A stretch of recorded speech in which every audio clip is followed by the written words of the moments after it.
Donc, je vais réaliser un bandage fonctionnel afin de limiter l'extension du coude. Donc, pour ça, je vais placer deux ancrages sur mon patient. Donc, un au niveau de son avant-bras et l'autre au niveau du ventre du biceps.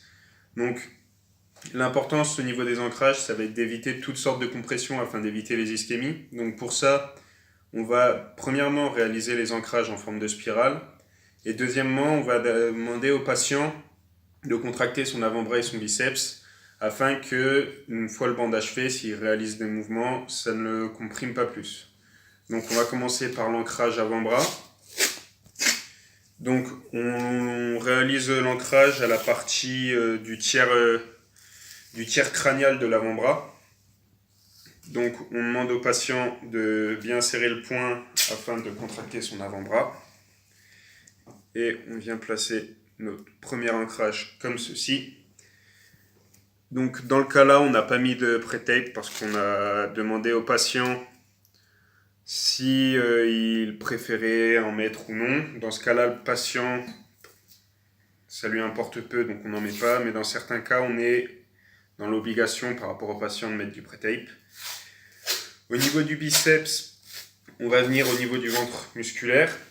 Donc pareil, on va demander au patient de contracter le biceps afin qu'il n'y ait pas de compression lors de la vie de tous les jours. On vient poser notre ancrage comme ceci. C'est bon, vous pouvez arracher. Et donc maintenant au niveau des tires actives, donc elles vont partir de l'ancrage proximal jusqu'à l'ancrage distal. Et donc ce qu'on va faire, c'est qu'on va mettre des tires actives avec beaucoup de tension parce que l'extension du coude, c'est un mouvement très puissant. Et pour vraiment la limiter, on va demander au patient de faire une flexion de coude un petit peu plus marquée. Et on va venir placer nos tires actives.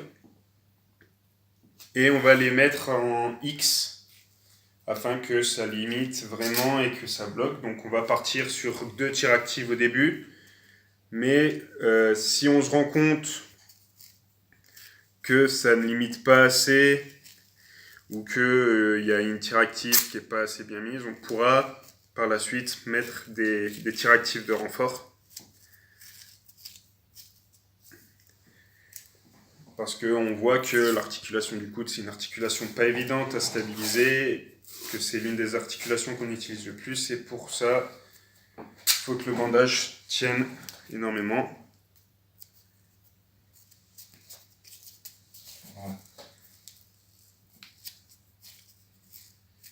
Ça vous gêne pas? Non. Ça comprime pas? D'accord. Donc je vais remettre une ou deux tires actives encore pour compléter les premières.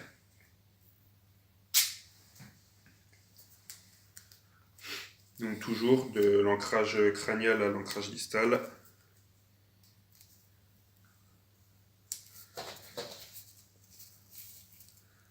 Voilà.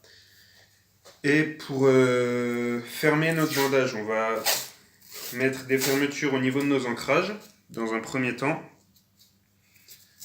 Donc les fermetures elles vont être posées de la même façon que les ancrages, c'est-à-dire en spirale et sans compresser le patient. Donc là, le patient n'a pas besoin de resserrer l'avant-bras parce que c'est juste pour fermer. Donc le premier ancrage a déterminé l'amplitude. Voilà, on fait pareil au niveau du biceps. Et ensuite, on pourra également fermer l'intégralité du bandage avec de la bande élastique afin de vraiment stabiliser au mieux l'ensemble du bandage et éviter qu'une tire active s'enlève ou gêne lorsque le patient s'habille, par exemple s'il met un pull ou un t-shirt à manches longues. Ça évitera que le patient sente des gênes par rapport aux tires actives. Donc pour ça, on prend de la bande élastique.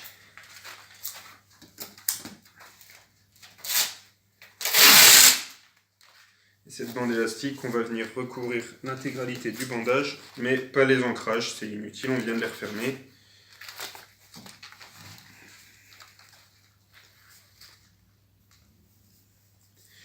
Et avec notre bande élastique, l'objectif c'est de ne pas mettre de tension. Il ne faut pas compresser le patient. Et on va quand même éviter de passer sur le coude et le bec de l'écrane. Parce que sinon, ça va